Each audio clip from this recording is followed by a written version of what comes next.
So hello everyone and welcome to this month's Carteret Series webinar hosted by the Georgia Library Association. I'm Kimberly Boyd from Brenau University. My fellow hosts are Ariel Turner from Kennesaw State University and Ashley Dupuis from the Sewell Mill Library and Cultural Center. I have a bit of Carteret news today. It's unfortunately my sad duty to report that this is Ariel's final webinar as a Carteret team member. She is an absolute delight to work with, and we will sorely miss her great ideas and her calm and deliberate nature.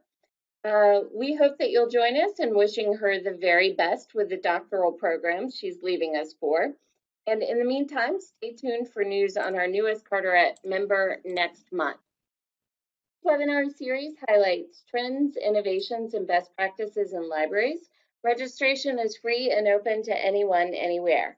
Topics are chosen to be of interest to employees of all library types, and each session is approved for one Georgia Continuing Education Hour. The Carteret Series webinars are sponsored by the Georgia Library Association. If you live in Georgia but aren't a member, we strongly encourage you to join GLA. Your membership shows much appreciated support for these webinars and for the Georgia Library community as a whole. We would also like to thank Georgia Public Library Service for allowing us the use of their software to host this webinar.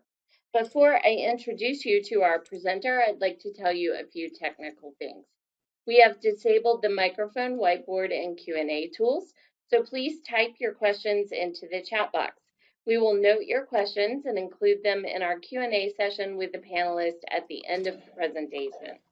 Please note we have changed the way we are providing documentation for CE credit. The email that you receive after the webinar will include a link to a PDF that will serve as your attendance certificate. WebEx has updated their interface, and as a result, the software that we use to host these events is using a lot more bandwidth. We highly recommend that you use a wired connection, or you will likely not be able to hear our presenters. If at any point you lose audio, log out and log back in again. Also, make sure that you click yes when asked to join the integrated voice conference. We are recording this session, and the recording will be available on our website later in the week. Now let's get started. Rachel Evans is currently the Metadata Services Librarian at UGA's Alexander Campbell King Law Library, and for the past 6 years served as the Web Coordinator and Digital Media Specialist for the Law Library's Information Technology Department.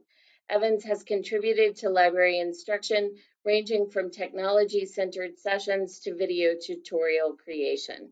She also assists in archiving items in the law school repository Digital Commons and is a member of the library's public relations, web, and systems teams. Evans has presented instructional technology and web design related sessions at local, state, and regional conferences and regularly publishes in the national professional magazine Computers and Libraries. Prior to joining UGA Law Library, Evans got her start in libraries at LaGrange College's Frank and Laura Lewis Library and subsequently worked at 2 public libraries in Georgia's Troup and Oglethorpe counties. Evans earned her MLIS from Florida State University in 2012 and holds a Bachelor of Fine Arts degrees in art and music. And now, from print to digital and back again, 3 decades of lessons from a library newsletter.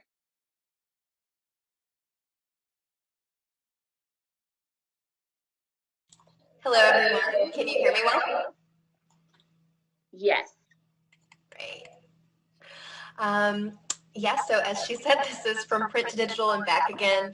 This presentation, just a little introduction, I gave this originally back at the Georgia Library Association conference in fall of 2017. And it was like at the end of the day, it was really very under attended, but the people that came were really interested in the discussion.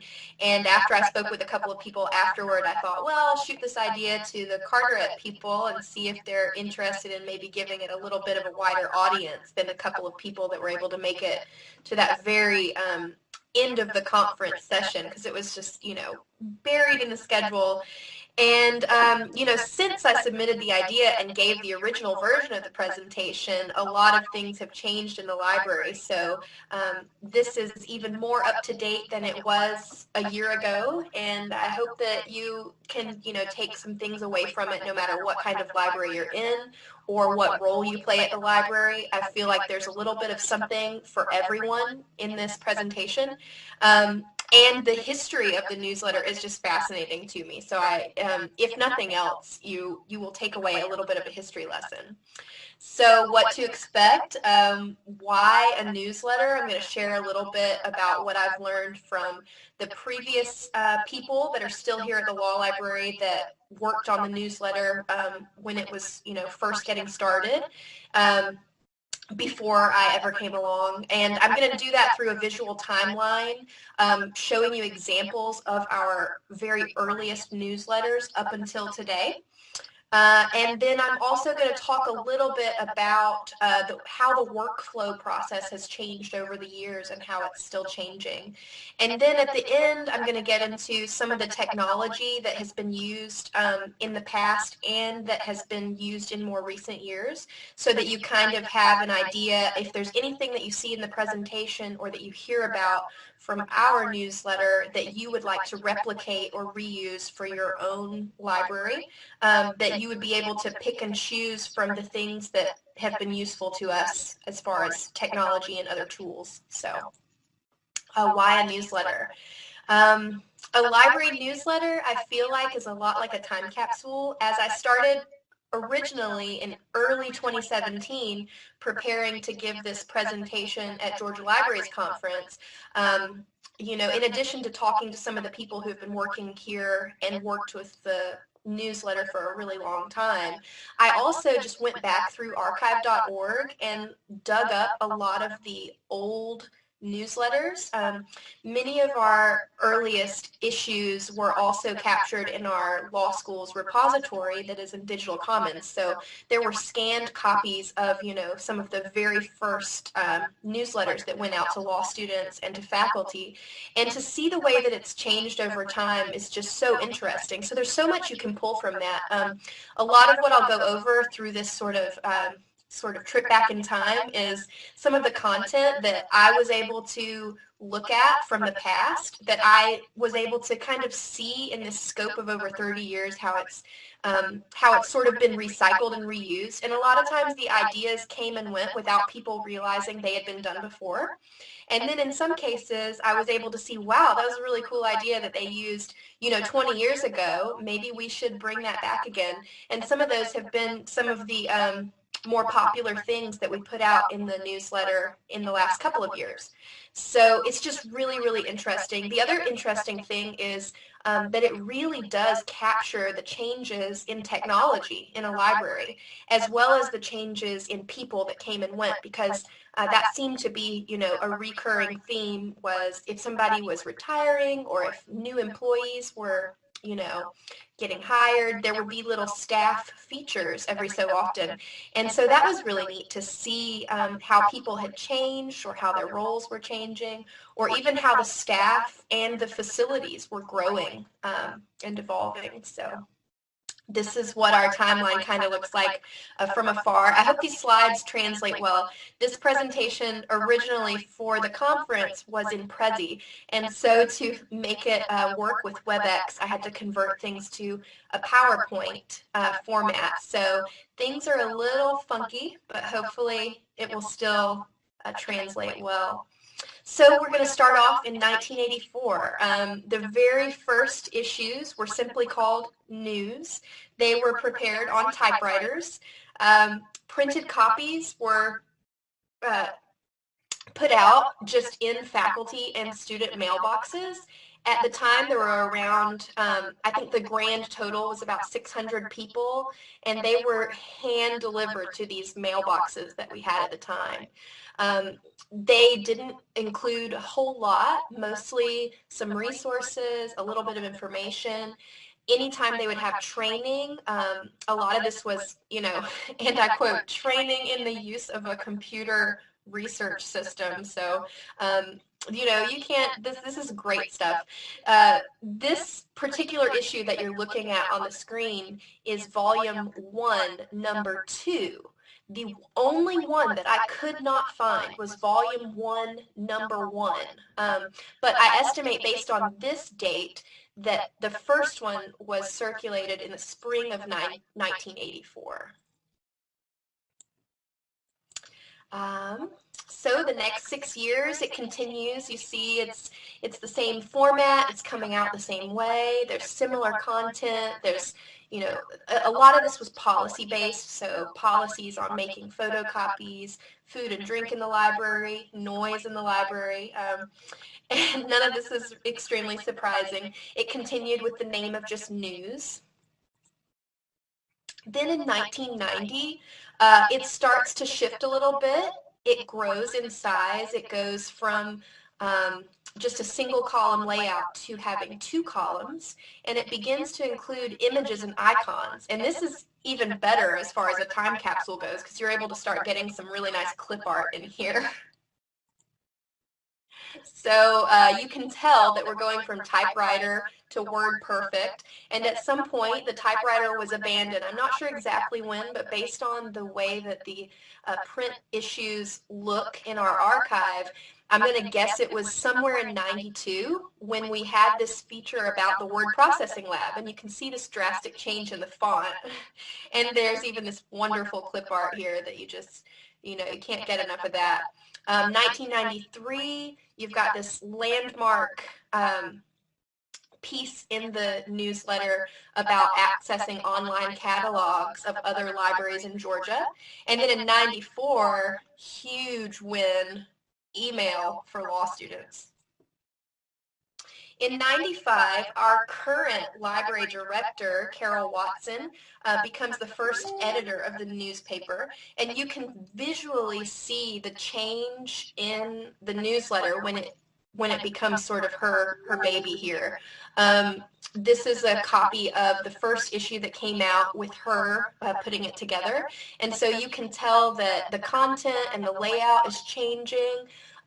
We're going to kind of zoom in on a little bit of this content here. So at the time, she was in an IT position, and so in addition to taking on the newsletter, you can tell that she's also putting some information out there that she's directly working with. So you've got your new online catalog. You've also got, notices about Microsoft Word coming soon. And this is the first time that a contest appeared in the newsletter. They're announcing that there's going to be a contest for naming the library's own online catalog. And it turns out that we still are using the name for our catalog today, which is Gavel. So Carol also aids in, putting this newsletter online for the first time. This is what it looked like. This is an example of a screenshot from the 1995 January issue. And you can see I pulled this also from the Wayback Time Machine at archive.org. For our transitions, there's a big sort of shift between 96 and 97.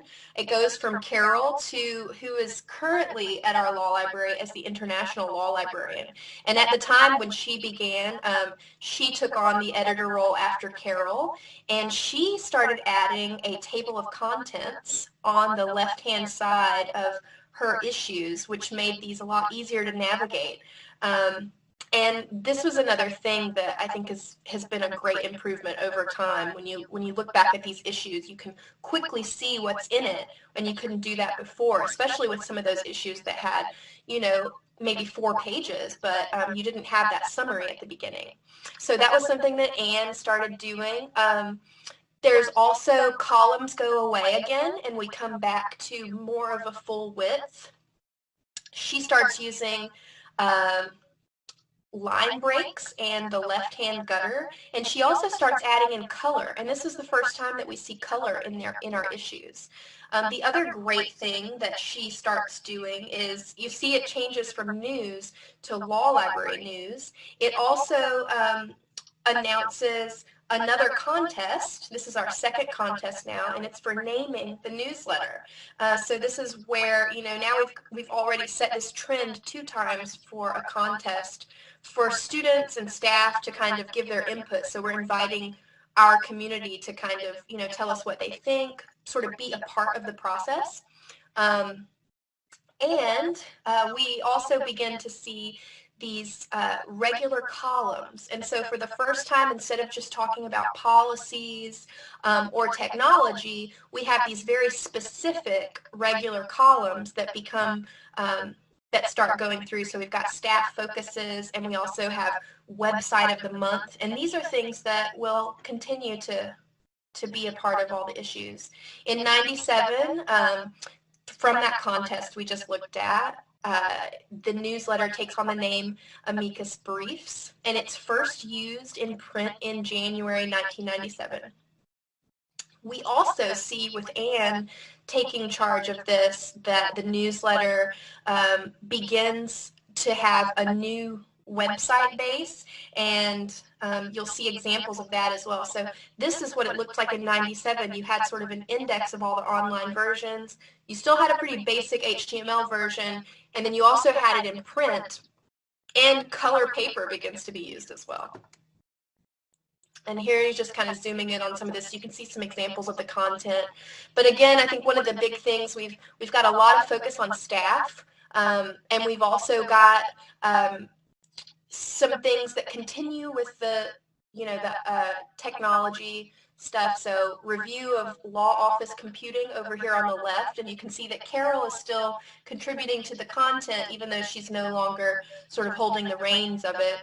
And our gutter continues to be here on the left hand side to give you sort of a table of contents. So from 98 to 2001, things, the visual appearance, as you can see, kind of changes drastically a little bit from issue to issue. We've got some color sometimes. At least our title is steady, from that contest. There's some interesting clip art that comes in. We're kind of playing around with the size of the columns, the size of the document even. And we continue to have some of those regular columns. So we've got watchable websites, which is the new form of website of the month.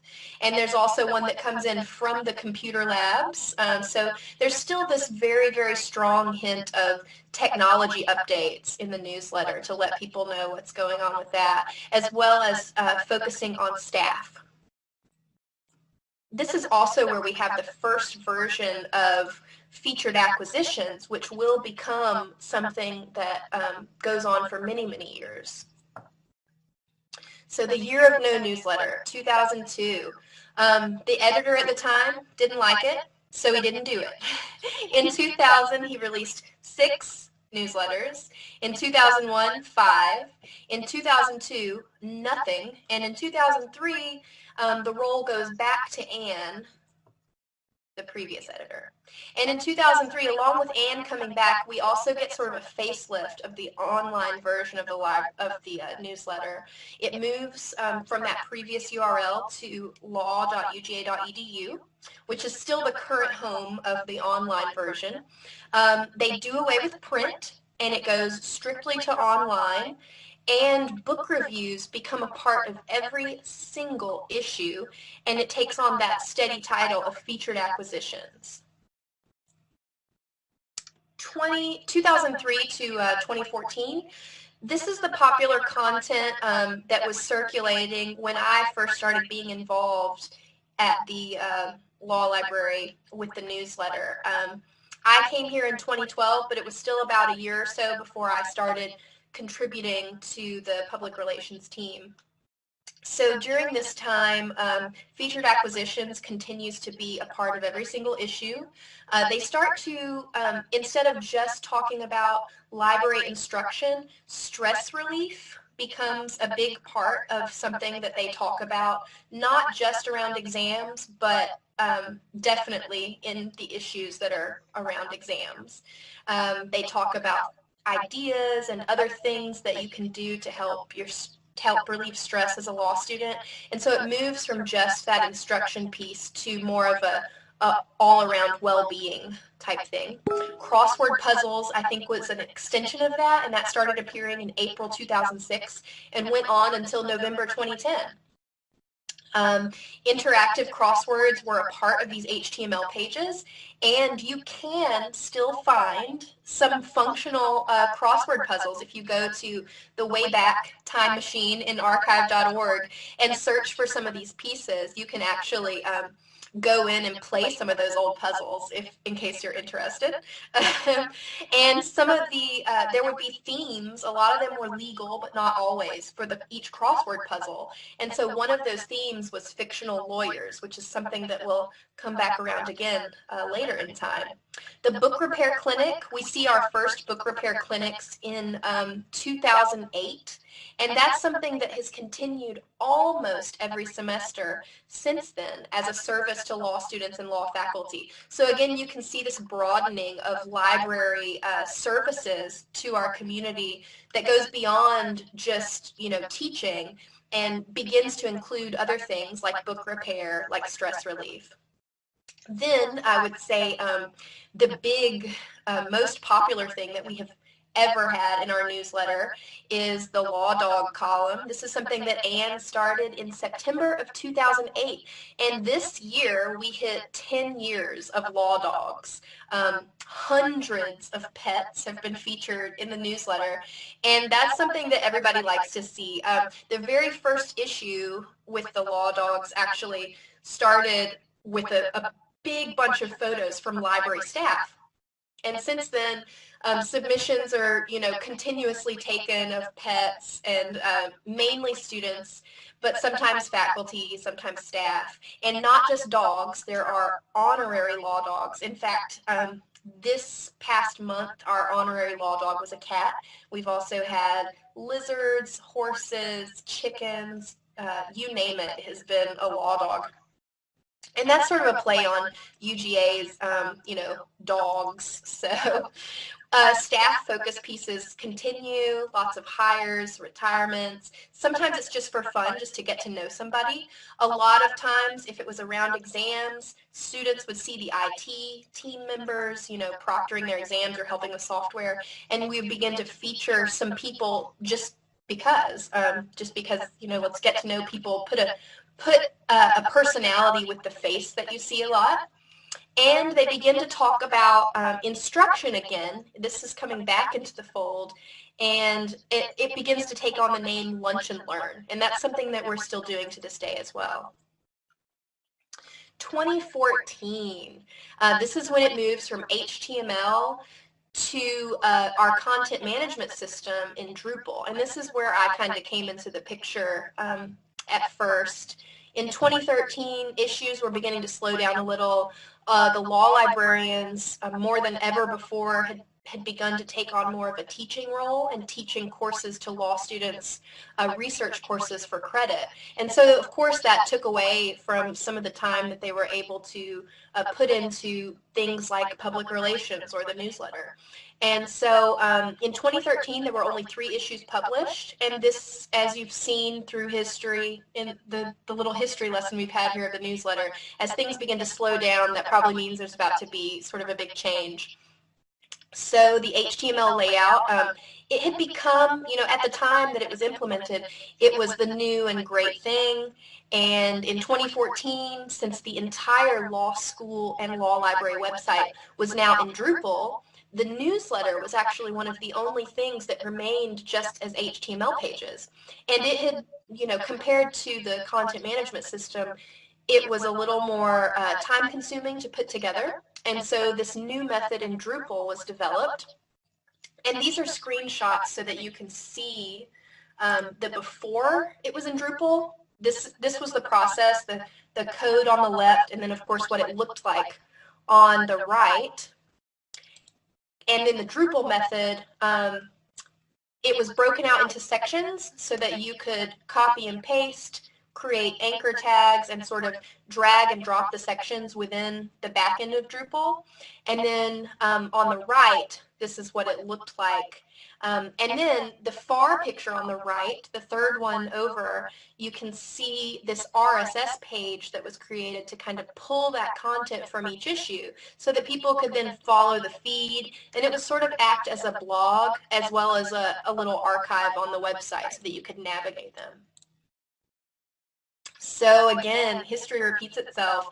So many of the new ideas, as I said before, that we have used in recent years had been done in the past. And, you know, most people didn't know that it had been done, even people that were around at the time that these ideas were originally shared may not have remembered. So I just wanted to pull up a couple that I found interesting. In 2003, the summer reading list that featured what people were reading, you know, going into the summer.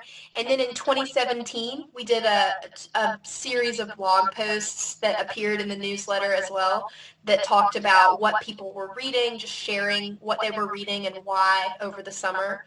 And then in 2010, this is one of the examples of the crosswords that I was talking about that went on for so many years. And I mentioned the fictional lawyers. Well, in 2017, we did a favorites from fiction series, and we actually did some more of this series earlier this year. So this is something that kind of comes and goes, and that we had no idea that was being done, you know, in the past, and it seems to have been pretty popular content. In 2015, we bring the print version back. Just for fun, April 2015, I worked with the previous editor and the person that still manages all the Law Dog submissions, Ann Burnett at the library, to put together an issue that was really focused on the pets. We had so many submissions left over from the year of Law Dogs, and only putting one per issue when we're limited to about 8 issues a year, that left a lot of pets over that hadn't made the cut, right? And so we wanted to, you know, especially those pets that were from students who were graduating, we decided to do like a Law Dog year-end roundup. So you can see one of those examples there in the middle. And that was sort of the reasoning behind doing this first print version. It had been so long since we had had one, and we thought, well, why not? You know, students get a kick out of seeing their pets in things. And it was really popular with the students. So, you know, the first print issue since 2003 seemed to make a good comeback, and we thought, well, let's try it out again in the fall. And then when the students came back in the fall, it sort of became the new normal to kind of put together a print issue as well. And it started to see more circulation and direct feedback from students than the print versions were seeing. And the print versions, the online versions. And the online versions at the time, because we were sending those out just through a listserv, we weren't able to track any of the clicks or opens to those emails. But we could track the number of print copies that were picked up at the circulation desk. And we could also directly get that feedback from students at the circulation desk. So that really helped us to kind of assess the content better, and in a way that we hadn't been able to do in a very long time.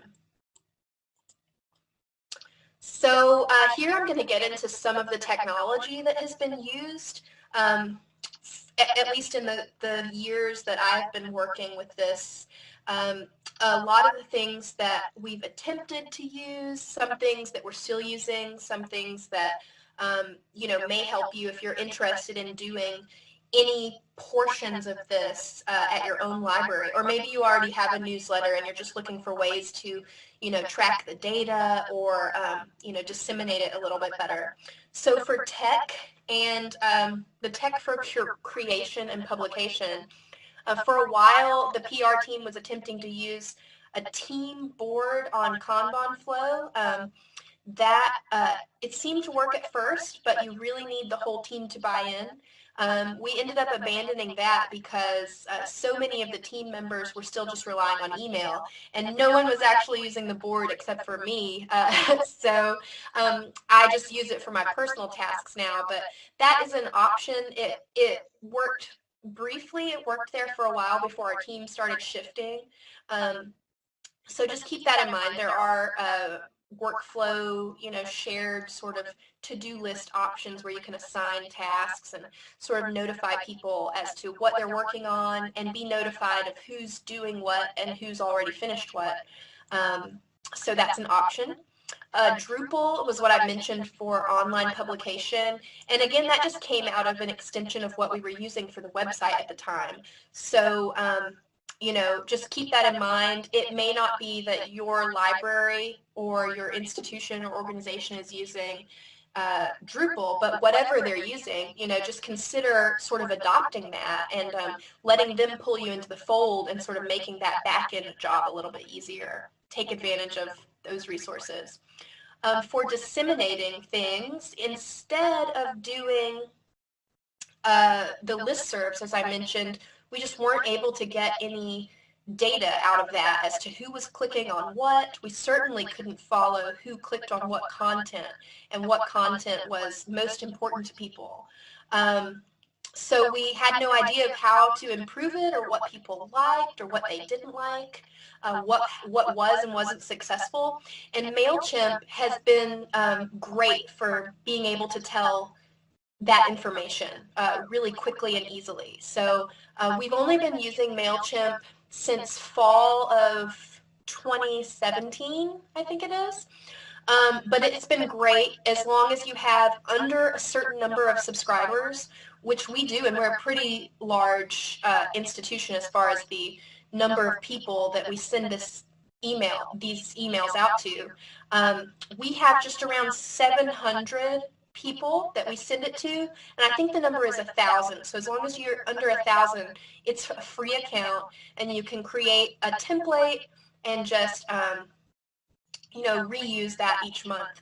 And here, actually, I've got these slides a little bit out of order, but I'm going to jump ahead to MailChimp since I'm talking about that. So on the right-hand side here, you can see an example of what the newsletter looks like when you create it in MailChimp.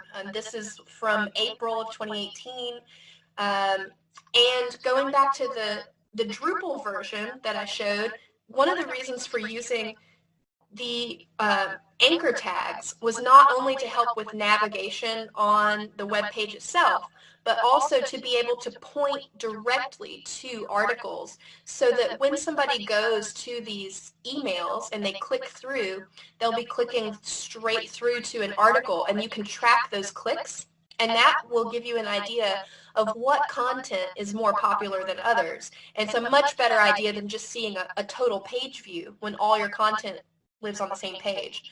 So this has really helped as far as being able to tell who cares about what. Confirmed a lot of our suspicions that the Law Dog remains our #1 piece of content, possibly for all time. But we could really, graph that, and I'll show you some examples of that data so that you can see what that MailChimp data was able to do for us. So over here on the top left, you've got a Google Analytics snapshot of just sort of a master spreadsheet that I created to kind of give a good picture for the librarian, our outreach librarian that was about to come in, so that she could have a good idea of what we had been doing, what kind of numbers and what kind of content was having impact, and then kind of divide that as well between the segments of our audience. So here you see that it's divided between students and faculty and staff, and then you can kind of get a breakdown of what kind of content. That lower middle snapshot where you see the two pie charts, that is a breakdown of what content they click on more often than other content. And there is some overlap, but there's also some things that students by far prefer. And there's also some things that faculty and staff tend to click on more. So it's just a good guideline for improvements and sort of learning from our past content and what is working that we just need to keep doing. And then over here on the bottom left, you can see a chart that was generated from that Google spreadsheet. It goes into Google Data Studio, which is another free product that you can use. These are all free accounts. And you can go in and just hook up a spreadsheet from Google to a Google Data Studio sheet, and it will visualize that data for you. And so that was able to let us see what our open rate for emails was versus our click rate, and also what that compared to with our print circulation numbers. So that's just sort of that big picture view from month to month over the course of a couple of years, what that looked like. I'm also going to go back now to a snapshot of Piktochart. This is what I was using to create the print versions when the print copies first came back. And this originally started as a free account too. Right now we have upgraded it to an education account, which I think is about $35 a year. It's a really great deal. It removes the Piktochart watermark from the files that you save, and it gives you the ability to save very high resolution images. So we've used this to create flyers in addition to the newsletter copies. And you can go in and save a copy. The other thing that I loved about it was in my dashboard, I could save all the past issues. So I was never having to reinvent the wheel. Basically, the format exists the same way that it did when I first created that initial print version in 2015. And I can go in and just do a save as, like you would do with any other kind of document, and start from where the previous issue, from what it looked like, and then just kind of copy and paste, sort of rearrange to update the content. And it saves a lot of time and effort that way, so you're not rebuilding from scratch every single time. I also want to mention that another sort of offshoot from the newsletter became the podcast. And this stemmed from having a faculty member and our IT director. They went in together and got a grant to create a podcasting studio. And the studio for the law school lives in the library. And so when this was first put together, we literally needed to test the equipment. And so in order to do that, we were just tossing around ideas. Well, what would be a good way for us to just get in there and make sure everything works, records, sounds sounds good, and make sure this was usable for faculty and students. And so one of the ideas was, well, let's try our hand at a podcast. We'll just, we don't have a title for it. We'll just kind of make it up as we go along. And it can be sort of an extension of the newsletter as far as topics, because the newsletter always kind of, there's limitations on how much content you can put in there. And our idea behind this was sort of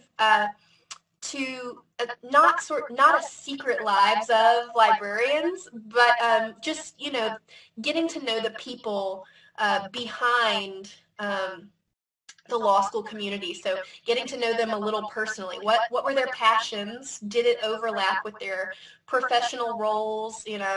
Those types of things, and exploring those. So episode 0 was our pilot episode. It was about animal law. And it just so happened that we had one of our librarians, who is now our associate director for collection services. She has an interest in animals and animal rights, so she was perfect to get on that first episode and have her share some animal law and animal rights resources. And then we also pulled in a faculty member to talk about their work with animal law. Even though that wasn't their main gig at the time, it turns out that they have now started a clinic here at the law school for animals. So that's been really exciting to see how that grew. And I can't help but thinking back to that podcast episode and thinking that, that was sort of a part of that. And then, this kind of grew. We obviously, in that first animal episode, if you're curious to hear more about the law dogs, we also interviewed Anne Burnett, who started that Law Dog series. And so she talks about the history of law dogs and some of the pets that have been featured. And so that made up our first episode. And it went over, pretty well. We still didn't have a platform for it. We didn't have a title. But there seemed to be some interest, at least among the staff, to, this was kind of fun. Let's see if we can make time to do it again. At this point, we have had 4 more episodes since that first one. We're not, we don't have any sort of timeline. It's a little up in the air as to what's going to happen with the podcast now. But this is another one of those things where I wanted to mention, sometimes those ideas from the past can come back and be reused. So we ended up putting a contest in the one of the newsletters for students to submit their ideas for the library's podcast name. We couldn't use Amicus because actually that is the title of a Slate magazine podcast, and how are we going to compete with them on iTunes? So we looked through all the student submissions. We got a lot of really good ideas, a lot of really hilarious ideas. And then the best one, and we ended up voting on all the student submissions, we thought was On Reserve. So the PR team at the time worked together to come up with a logo, and this is what it looks like now. You can find it on iTunes, and hope you enjoy that. I did a separate presentation about this, just about the podcast aspect of it for this past fall's the 2018 GLA conference. And at the end of this presentation, those slides are also available in a Dropbox folder along with the slides for this one. There's so much more that I could go into just about the podcast itself. So if you're interested in that, definitely take a look at those slides and feel free to revisit that other presentation. We're getting towards the end here. I just wanted to share a little bit about how the workflow has changed since, the original newsletter came out in 1984. It started as a single editor, as we talked about. They curated, created, published all the content by themselves. As the role of the librarians has changed over time, that team of people that contributes to it has shifted and grown and maybe even is shrinking again. So this is just to give you a picture of what has happened over time. At this point in time, I think we're kind of moving back towards, a smaller team, if not a single person. So 95 to 2002, you can see that there was a small team of people giving content to just one person. 2003 to 2015, things kind of go to more of a larger group of librarians. They're talking about ideas. They're assigning things to each other. They're coming up with, the best times to put the publication out. But there's still one person that's really pushing it out there to the rest and, sort of assembling it. 2016 to 2018, this is when we first hired an outreach services librarian. She was here for a pretty short time, but in that time, she decided to rearrange the way things worked as well. So the ideas would kind of come from librarians. There was a smaller PR team. It was shrunk down from its previous version. It included about 4 or 5 people as people came and went, and they would, split up the duties of creating the content and also sharing the content. And then everything would be re-pushed out to social media. So this was a way of sort of keeping one person from having to do everything, and also reusing the content from the newsletter and using that content to feed all these other social sites. We didn't used to have that in 1984 or even 95, 2003. This wasn't a part of the equation. But now there's so many other sites that you just have to keep feeding them all the time. So the newsletter has actually worked as a really great way to not just generate content for the newsletter itself, but to reuse and recycle that and just push it out to all the other sites. And then 2019 is just around the corner. We now have another new outreach librarian, and we've also had lots of people from the PR team earlier this year retire or move on to other positions at other libraries. And so things are very much up in the air right now. And I'm very excited to see where the future will take us, and if it will go back to one of these previous incarnations, or if there will be something entirely new that comes out of the changes. It's really interesting to see how things shift over time. And when you look at this 30-year period, it's not entirely new. I'm sure we may or may not take the form that we've taken before. So now that I'm getting close to the end, I wanted to share a slide of resources. And I've given all these links to the administrators as well, so they should be able to share these links with you. And links to handouts for this particular presentation. Just about everything I've talked about, including the timeline and a lot of the resources, I put into a double-sided PDF that you can print for yourself. These slides are also going to be made available. And then in addition, that podcasting session that I mentioned, I created a handout for that and separate slides for that you can access. I also, earlier this year, put out an article in Computers and Libraries, one about the podcasting and another one about the newsletter. So if you're looking for, a slimmed down version of what I'm talking about, check out the Computers and Libraries November issue for the newsletter and the July-August issue for podcasting. And any questions? Hi, Rachel. Yes, they did throw up a few questions for you in the chat box. The first was, it's probably too long ago to know, but did readers respond better to color issues than to black and white? Do you know? I do not know. That is a great question. I could probably get the answer to that question from Anne Burnett, who still works here at the library. She still runs the Law Dogs portion, and I'm curious. I bet she would remember, maybe, since she was the person to first introduce color. I'll definitely ask her, and if that person would like me to follow up with them about that, I would be happy to. I'm also happy to just pass Anne's contact information along to them if they have some questions about that particular period in our newsletter's history. Okay. Did they consistently use, do you know, if they consistently used a serif or a sans serif font for the copy?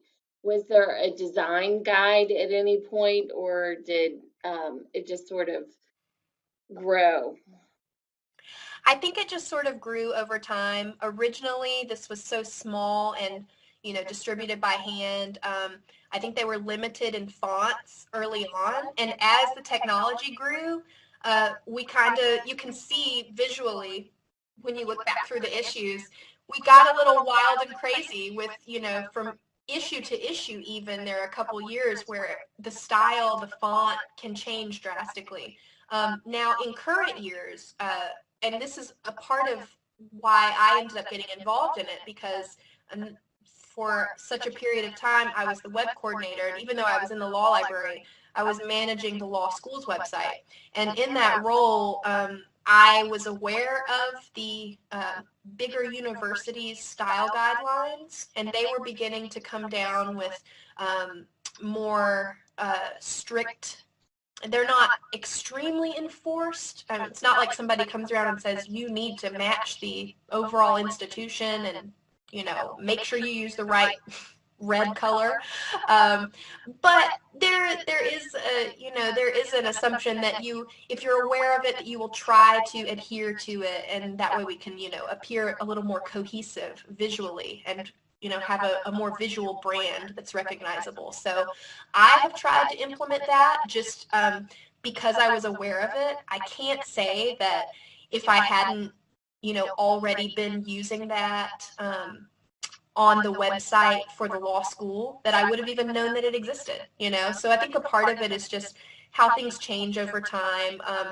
There weren't any guidelines like that early on. And um, yeah, I hope that kind of answers the question. I, I can't speak to what the guidelines were back then, but my feeling is that they didn't exist in the same way that they do now. That seems pretty likely. Things like this sort of grow organically and then they get regulated later, usually. Yeah. So, someone else wanted to know where they got the crosswords from. Did the staff make the crosswords? Because that seems like a pretty challenging task. Yes. There was a particular librarian. I would have to look back at my notes when I originally gave this presentation to find the name of the librarian that did that. And actually, maybe I can flip back to that slide. I bet his name is on it. Let's find out. Oh, it doesn't have his name there. But yes, there was one librarian who really loved crosswords. And so this grew out of this person's, personal love of creating them. And that was their contribution every issue. And those crosswords went away when that person went away. And that's how a lot of our content has been over time, not just the crosswords, but, many of the recurring sort of columns that came and went. They came with a person that really loved something and cared about it, and then they went away when that person went away or when that person's roles changed. So, what kind of paper are you currently using to print the newsletter on? The person said that they're guessing glossy, but they wanted to make sure. We just print, and this is on one of my slides as well. I'll go back to the one where I show that information. So currently, print editions that I have sent through to the copier myself, I have put on 11 by 17 just to our Xerox copiers. We have the ability to print color on our Xerox machines, and one of the trays accommodates 11 by 17. And we're not talking a ton. For each issue, we have done about 30 copies at first. And it takes, we usually get down to the last 2 or 3 before the next one comes out. And there's no special, the paper isn't special by any means. It's just regular computer paper, but sized 11 by 17. Okay. Someone else wanted to know if you use KPIs, and if so, can you elaborate? No. Okay. Not. Okay. And then this one pretty much got answered, but maybe you can talk about it in the before MailChimp time. Someone was asking how the online version gets circulated. And MailChimp hasn't been around as long as you guys have been circulating. So was that just a listserv that you circulated it on, or email, any other way? It was originally when it went online. They had just started up the law school's listservs as well. So there was a listserv for students and there was a listserv for faculty and staff. And just a regular email from the person who was assembling and putting the newsletter together. And for a very long time, this was Ann Burnett. She would create an email that was just a normal email, put the link in there, give a little summary of what was in the issue, and then insert either the student or the faculty staff listserv address, and that's how it went. It was really effective at getting to people. It was just that we couldn't track who clicked on what in that way. So. Okay. Well, it looks like we have answered all of the questions that we got through chat, so I'm going to go ahead and thank everybody for attending today. The archive will be available on our website within the next few days. We will email you when it is available. After leaving this session today, you will be directed to a survey for assessing today's webinar. We hope you'll take the time to complete the assessment, as your feedback about the webinar and not so much about your sound troubles is very important to us. If you have an idea for a topic or presenter for future webinars, please let us know. You'll see our email addresses at the bottom of the slide. You can put your ideas into the survey. So thanks again, Rachel. That was really excellent. I thought it was very entertaining and informative webinar. Thank you for having me.